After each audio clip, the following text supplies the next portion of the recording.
राज्यर अधिकांश स्थान रे जारी रही वर्षा। कहला पाग सांगकु ठंडा पवन जनजीवन को अस्तव्यस्त करि पकाउछि। तेबे अदिनिया वर्षारे सारा ओडिशा भिजुथिबा बेले कहला पाग जोगु शीतरे लोकमाने कालुआ हेउछन्ति।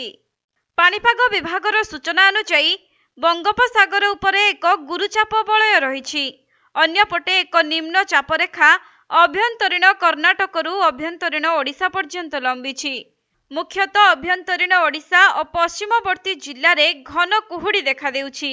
एहाकु दृष्टिरे रखी 16 जिल्ला को येलो वार्निंग जारी करा जाइछि। सेहिपरि कटक, खर्दा, मयूरभंज, जाजपुर, भद्रक, केन्द्रापड़ा, ढेंकानाल, अनुगुल, सोनपुर, बौद्ध, गंजाम, नयागढ़, कलाहांडी और बलांगीर जिल्लार किछि स्थान रे वर्षा हेबा सह वज्रपात हेबा नै पाणीपाग विभाग सतर्क सूचना जारी करिछि।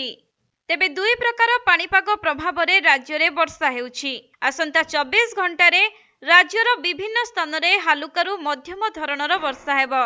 आउ वर्षा परे किछि जिल्ला रे घन कुहुड़ी देखिबाकू मिलिबो, जहा द्वारा पार्श्ववर्ती दृश्यमान दूरता 200 मीटर रु कम रहिबो।